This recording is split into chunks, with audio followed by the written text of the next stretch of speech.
There are reports of heavy fighting in the key Libyan city of Misrata, 200 kilometers east of the capital Tripoli. A witness in Misrata said the town is under control of anti-Gaddafi protesters who've been fighting off counterattacks from pro-government forces. The same source told the Reuters news agency that battles for Misrata's military airbase started last night and are continuing, though the protesters are said to hold a large part of the base where there is ammunition. Rebels are also reported to have shot down a military aircraft and captured the crew as it was firing on a radio station in the city. As more and more people flee the bloodshed in Libya, authorities are warning that the rebellion in the country has spawned a humanitarian emergency on its frontiers.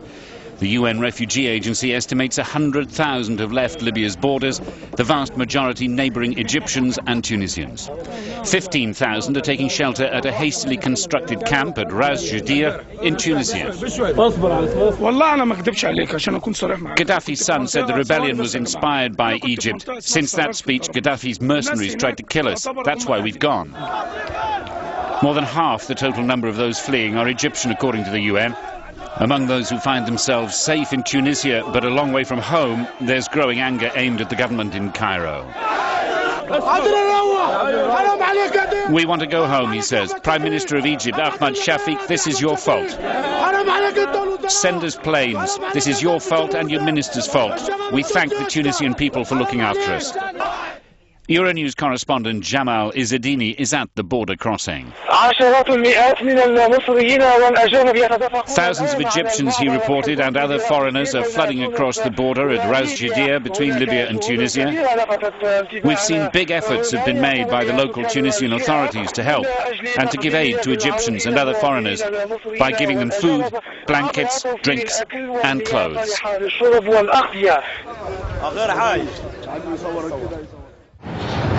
Oil workers rescued by an audacious British military mission to the Libyan desert have been speaking about their experience. The Royal Air Force flew 3 Hercules transport planes on a second mission to the remote eastern desert without Libyan authorization. Elite Special Forces troops were on board. The Ministry of Defence said one of the planes was hit by small arms fire. 20 Britons were among the 150 people rescued. We started walking out Monday night. So it's what, Sunday night, 1 week. It hasn't been a good week.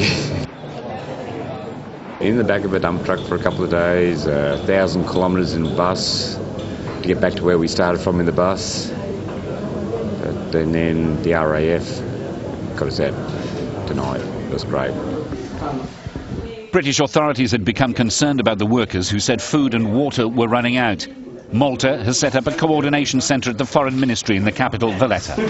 We're receiving a number of calls from people directly that are located in the desert, and we're keeping them informed about flights that are going to pick them up or from the vicinity. Most of them are supervisors, so they are there until they have all their stuff is at safe. They won't move.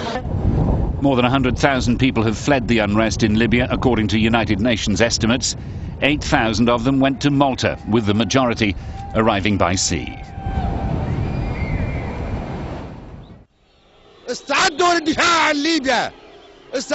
Gaddafi has vowed that he won't give up power without a fight, ruling out the possibility of following in the footsteps of the former Egyptian and Tunisian leaders.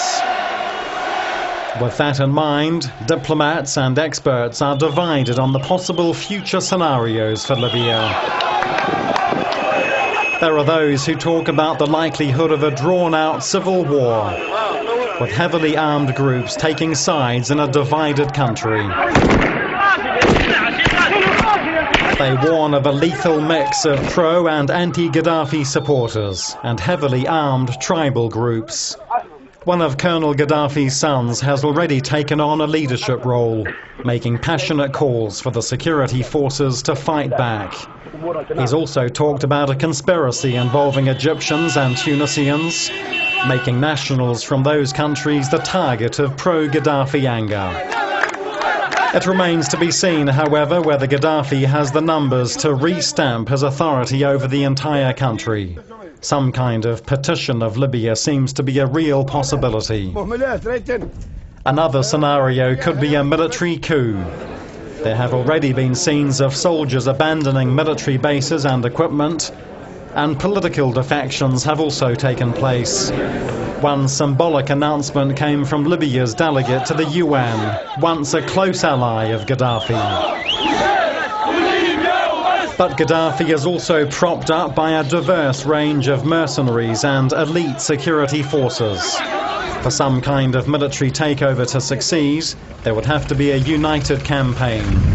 Some experts say that kind of coordination is almost impossible. Foreign military intervention can't be ruled out, involving either close neighbours or Western countries. NATO has assets that can be used in a situation like this, and NATO can act as an enabler and coordinator if and when individual member states want to take action. Some observers say any widespread organised attacks on civilians would raise the likelihood of foreign military intervention. The governments of the countries of the European Union have approved a package of sanctions against Libyan leader Muammar Gaddafi, including a freeze on assets, his and those of his family and government. The decision was swiftly approved at a meeting of EU energy ministers in Brussels.